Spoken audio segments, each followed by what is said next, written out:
Praise the lord. హల్లెలూయా. ప్రతి ఉదయం వేకువనే లేచి దేవుని వాగ్దానములు వినుచున్న మీ అందరికీ నా హృదయపూర్వక వందనములు తెలియజేయుచున్నాను. ఈరోజు దేవుని వాగ్దానము పరిశుద్ధ గ్రంథము నుండి యాకోబు పత్రిక 5వ అధ్యాయం 9వ వచనం. సహోదరులారా, మీరు తీర్పు పొందకుండా నిమిత్తము ఒకని మీదనొకడు సనగకుడి. ఆమెన్. హల్లెలూయా.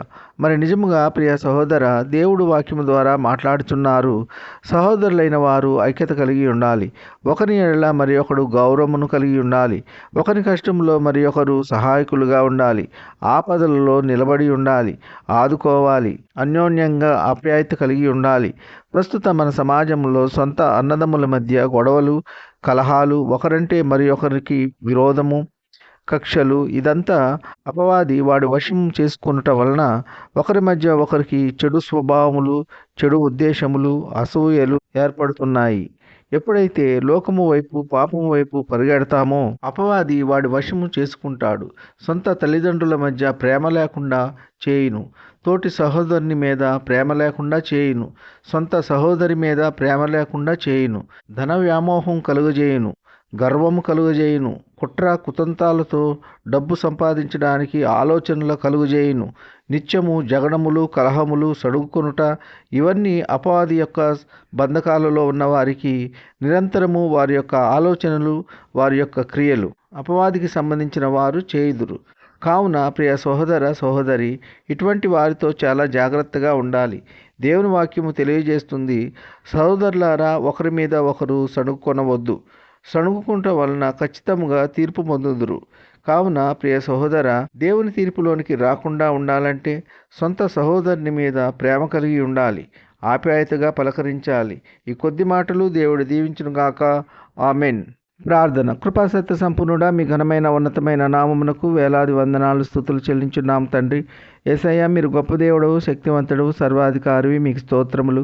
ఈ వేకువని లేచి ఎందరైతే మీ వాక్యమును విని మిమ్మల్ని అంగీకరించి ఉన్నారో అటువంటి బిడ్డలందరినీ దీవించండి, ఆశీర్వదించండి. ఎందరైతే మీ వాక్యమును వినక, మిమ్మల్ని అంగీకరించక లోకము తట్టు, పాపము తట్టు తిరిగి ఉన్నారో అటువంటి బిడ్డలందరూ మీ యొక్క వాక్యమును విని మారు మనసు పొంది రక్షింపబడి మిమ్మల్ని స్తుతించి ఆరాధించే బిడ్డలుగా చేయండి. వాక్యం ద్వారా తెలియజేసిన విధముగా సహోదరులైన వారు సణుగ కొనవద్దని వాక్యము ద్వారా తెలియజేసినందుకు మీకు స్తోత్రములు. సణుగుకుంట వలన దేవుని యొక్క తీర్పు పొందుదురు అని వాక్యము ద్వారా తెలియజేసినందుకు మీకు స్తోత్రములు. ఉద్యోగం లేని బిడ్డలకు ఉద్యోగములు దయచేయండి. వివాహము కాని బిడ్డలకు వివాహములు జరుగులాగానే మీ కృప ఉంచండి. గర్భఫలం లేని బిడ్డలకు గర్భఫలం దయచేయండి. గర్భిణీ స్త్రీలకు సుఖమైన ప్రసవ దినాలు దయచేయండి. తల్లి బిడ్డ క్షేమంగా ఆరోగ్యంగా ఉండలాగున మీ కృప ఉంచండి. సొంత గృహము లేని బిడ్డలకు సొంత గృహము దయచేయండి.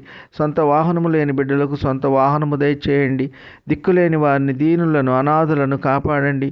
వారికి కావాల్సిన ఆర్థిక సహాయము అందులాగున మీ కృప ఉంచండి. వ్యాధిగ్రస్తులను స్వస్థపరచండి, బాగు చేయండి. గాయపడిన వారి గాయములను స్వస్థపరచండి, బాగు చేయండి. శారీరక బలహీనతలతో బాధపడే వారి శరీరంలో ఎక్కడ ఎటువంటి బలహీనత ఉన్నా యేసు నామములో ఇప్పుడే వారి బలహీనతలన్నిటి నుండి విడుదల కలుగునుగాక. వృద్ధులను కాపాడండి. వృద్ధాప్యంలో ఎటువంటి మనోవేదనకు గురి కాకుండా మీ కృప ఉంచండి. యవనస్తులను కాపాడండి. యవన కాలంలో ఎటువంటి చెడు వ్యసనములకు బానిసలు కాకుండా మీ కృప ఉంచండి. మిమ్మల్ని స్తుతించి ఆరాధించే కృప దయచేయండి. పిల్లలు స్కూల్కి వెళ్ళి ఇంటికి చేరు పర్యంతము మీ కృపా కాపుదల దయచేయండి. కారుల్లో ప్రయాణించే బిడ్డలను కాపాడండి. బస్సుల్లో ప్రయాణించే బిడ్డలను కాపాడండి. రైళ్లలో ప్రయాణించే బిడ్డలను కాపాడండి. ఓడల్లో ప్రయాణించే బిడ్డలను కాపాడండి. విమానాల్లో ప్రయాణించే బిడ్డలను కాపాడండి. ఇతర మోటారు వాహనాల్లో ప్రయాణించే బిడ్డలను కాపాడండి. ఈ కొద్ది మనవులు ప్రభు అయిన యేసుక్రీస్తు పేర వేడుకొంచున్నాము తండ్రి. ఆమెన్. విన్న వాక్యము దీవెనకరంగా ఉన్నట్లయితే లైక్ చేయండి, షేర్ చేయండి, సబ్స్క్రైబ్ చేసుకోండి. మీ సహోదరుడు Kola Daniel. God bless you.